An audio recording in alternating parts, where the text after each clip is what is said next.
Extraordinarily business for many brands, a point of reference for inspiration, for technology, for innovation. Mind you, denim is a very particular fabric. It has, and I don't consider myself a denim freak nor a denim expert. I'm just fascinated with the fitting of the color blue, and which brings me peace for some particular reason. And this is a man who has 2,000 or 3,000 pairs of jeans in his office right now. So I'm looking at denim as a story about blue, and there are 3 places in the world that were determining factors for the color of the jeans that you might be wearing today. One is pastel in France, which developed a very particular blue. One was indigofera from India. Indigofera is a plant originally made in India, so Indian from India, not the opposite of the cowboys. As the Indians developed all the techniques for indigo dye using indigofera plant. Chinese perfected it, and then this indigo story became an obsession for Japanese, which used indigo for 2 things: for their traditional kimonos and also for pure indigo is a fire repellent. So firefighters, traditional uniform for firefighters are dyed in indigo, pure indigo. And then there is another location in Italy, the name escapes me, but it's a small region that also developed a very similar blue. So I think that those 3 locations were fundamental, I would say, in creating a story of blue that then became indigo, that then became later on denim. Denim was also the indigo blue is also a very durable color. It fades, so the darkest, so the pure indigo it's called black blue because it's almost black. From the black of that blue to the complete fading of the color takes centuries. In fact, you can see a Levi's jeans from 1920s is still blue. And it has 80 years of using and abusing and destroying and working and so forth. So that is the culture that fascinates me about denim, and I need to look at the origin to understand my position in denim today. Mind you, I've not worn denim in at least 12 years. I'm not sure why, but I don't feel it, because I'm not feeling that the industry of denim is innovative anymore. Sorry to say that. We are all copying each other. A lot of brands are very similar. There are innovators, there are great brands, there are brands that in certain moments were spectacularly innovative. Levi's Red, for example, I don't know how many of you know, in 1999, Levi's hired a bunch of young designers from St. Martin, London, and they were given a small budget. They said, design whatever you want. They created, that collection was a commercial flop. But there was so much innovation, so much design, so much experimentation that really inspired a generation of brands. Another pivotal moment, in my opinion, was G-Star. The beginning of G-Star was extraordinary because they took a turn in denim that nobody was looking at. So they brought, what was that turn? It was industrial design as opposed as clothing design. And when you mean by that, are you referring maybe to their moto jeans? It was that, but it was the construction, it was the detailing, the elements. they were able for the first time to mix blue in denim with almost like industrial design principles of durability and military influence, utility. So it was a very modern workwear story that was so unique, I would say, that really revolutionized not the denim industry, but the thinking of what denim was all about. No, I think it's perfect. You'll confirm this. Pierre Morisset was the one that did it, and the first one he did. Pierre was a dear friend of both of ours, and Pierre told me that first G-Star jean that came with curved legs came from an old a vintage pair of motorcycle pants that were in leather, and the leather was stuck with a curved leg, like a bow-legged jean. Yeah, like a bow-legged jean, and then the way he constructed it, of course, was like to ride a motorcycle, and so he had the various patches and stuff that were and the seams for a motorcycle, and that was it was a modern design, and it moved the denim away from the 5-pocket western. So you've mentioned the Western jean, which is a traditional 5-pocket, as you mentioned. You mentioned G-Star really coming up with something more of a shaped jean for a specific use.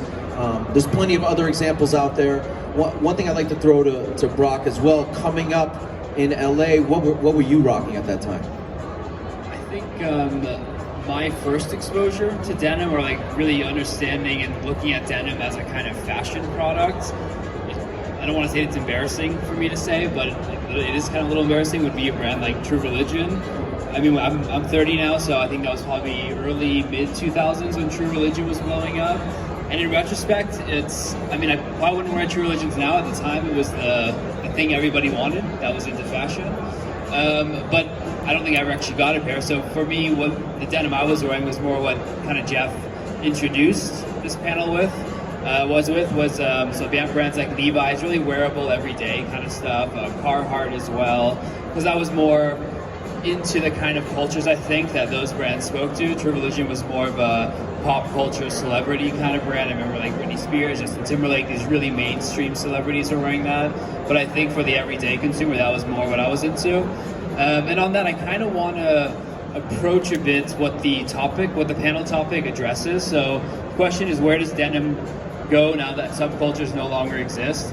And obviously answering this depends on first agreeing on the premise that subcultures no longer exist, and we were talking a bit about it off stage here before, and I think it goes without saying that subcultures obviously very much still do exist. It'd be very hard to say not to, but we wanted you guys to show up, so we needed this kind of like extreme language, and I think it works. It's a good showing.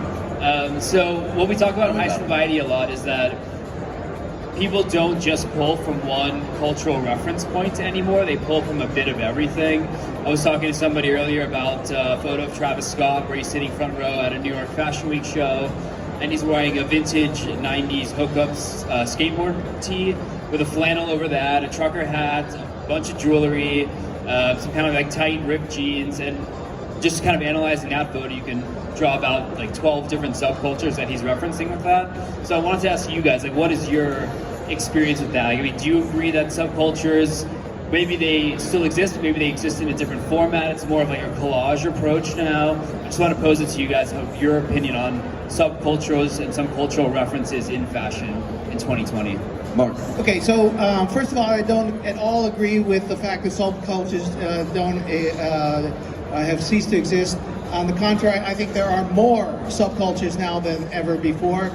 Secondly, I find it extremely interesting that you wonderful people here came to hear about a denim thing, but I don't see anybody here in denim except for the guy next to me. I'm the only one in the tuxedo, right? Pardon me? I'm the only one in the tuxedo. Yeah, he's wearing a tuxedo, but nobody's wearing denim here. But I'm just going to say that you're here because you're part of a denim culture. So Alexander Dubček in Czechoslovakia in 1968, there was a revolution against the communists, and the choice was: do you choose communism or do you choose Levi's? So that was his sort of war cry. Do you choose Levi's or do you choose communism? And denim is a symbol.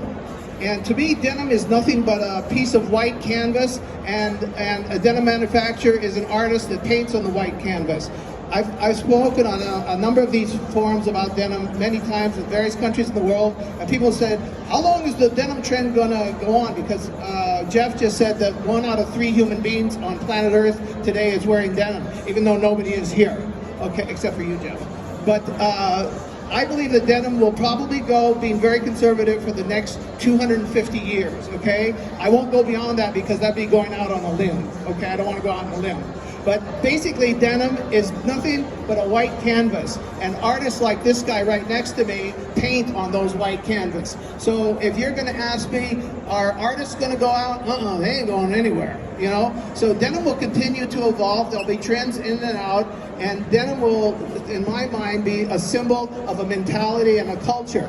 And for example, at American Rag right now, in our World Denim Bar, which is specialized in denim, we probably sell, and Orlando and Ashley can confirm this, we probably sell more non-denim than denim, but it's still denim because it's part of the denim world. And what is non-denim? Non-denim is another fabric that is denim-like and that a denim wearer would wear. I mean, it could be canvas, chino, it could be chino, it could be white denim, it could be featherweight denim, it could be stretch denim, it could be stretch chino, it could be, you know, it's just in that world. Go ahead, Mark. I wanted to say something about the subcultures, which somehow I recognize that there are tribes, groups of people, but I have a difficult time to digest words like influencers or followers or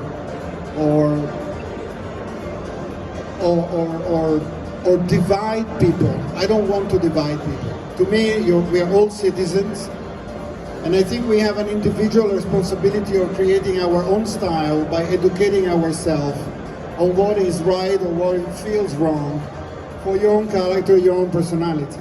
So I think right now we are, I think and I recognize groups, natural group, people animals that go with certain animals, and it's beautiful to see if it is natural, if it is not prefabricated.